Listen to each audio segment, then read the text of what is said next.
Ce matin, on va parler du gari. Waouh! Mais qu'est-ce que j'ai pas pu l'imaginer, moi?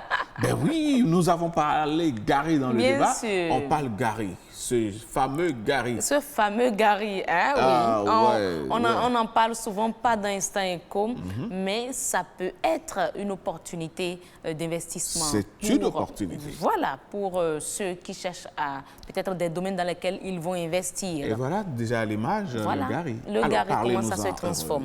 Alors, il faut dire que notre gari est, bon, pas notre gari béninois, hein, je parle du gari en général d'abord. Oui. Le gari est l'un des plusieurs produits alimentaires et commercialisables découlant de la transformation du manioc, qui est un arbuste d'environ 5 mètres avec des ramifications de 3 parties et qui, par extension, la plante, la racine et la fécule qui proviennent du manioc sont aussi appelés manioc.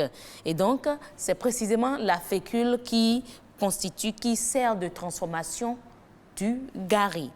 Il faut dire qu'au Bénin, la transformation du gari est en tête de liste parce que elle est plus consommée, économique et vendue, même si elle est sujette à beaucoup de contraintes. Il faut noter quand même que la réputation du gari béninois n'est plus à faire. Sur ce plateau d'ailleurs, Ah ouais, ça a été démontré. voilà, on a tout à eu l'heure. 2 grands producteurs et Ouais. un exportateur Voilà, du gari. voilà. Il a parlé de la Chine, il a parlé des USA, il a parlé de l'Europe où on a notre gari béninois. Alors, cette transformation, la réputation du gari a dépassé les frontières du pays. La transformation annuelle du gari équivaut à 600 000 tonnes. Selon les informations obtenues, 600 000 tonnes de manioc sont transformées en gari annuellement. Aussi, ce marché est-il dominé par des groupements de femmes transformatrices peu ou pas instruites. Madame Kakochichi en a parlé tout à l'heure. Elle est dans une coopérative de femmes transformatrices du gari. Et ça se voit, hein? Voilà. Et alors, il faut dire que sur un échelon de commerçants, de grossistes, semi-grossistes et détaillants, il ressort que les contraintes relatives à l'approvisionnement du gari, notamment la matière première, Le manioc. le manioc, est de 22%. On a environ, ça a été déjà étudié par le ministère de l'Agriculture. Les difficultés d'approvisionnement de la matière première sont évaluées à 22%. C'est beaucoup, hein? Ça pèse, hein? Mais voilà. 22% dans la balance, c'est dans la énorme. balance. Et à l'écoulement, 16%. On arrive à transformer malgré les difficultés. Maintenant, l'écoulement est un peu compliqué, surtout atteindre les autres pays, c'est difficile.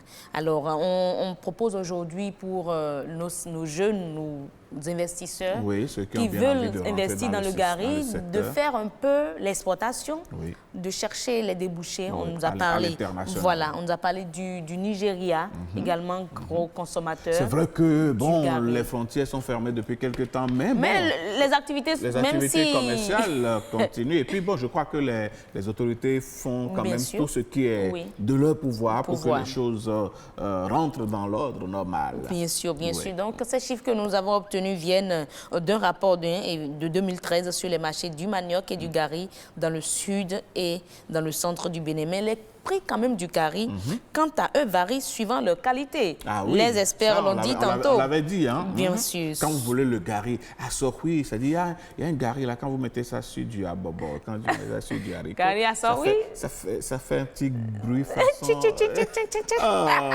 Elle connaît.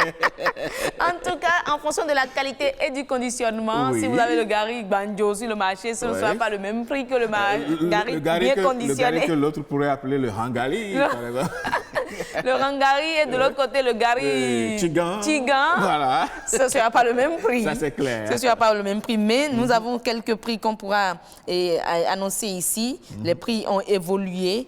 Mais ce qui est commercialisé en grande surface, notamment à Cotonou, dans les supermarchés, coûte entre 550 et 700 francs CFA.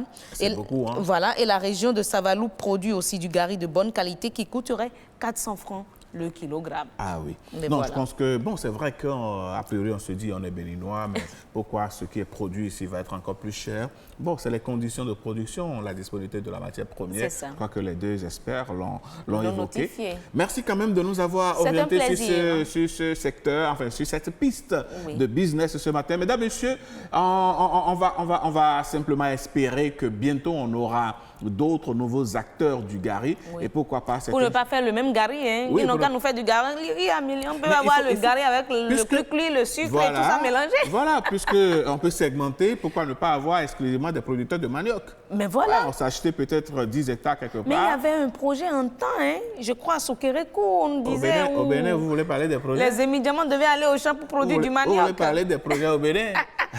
Mon Dieu. On sait bien les rédiger. On sait comment ça se passe. Donc, bon, vivement que les choses changent d'une certaine façon et disons, dans le bon sens, quoi. Oui, il faut, c'est très important.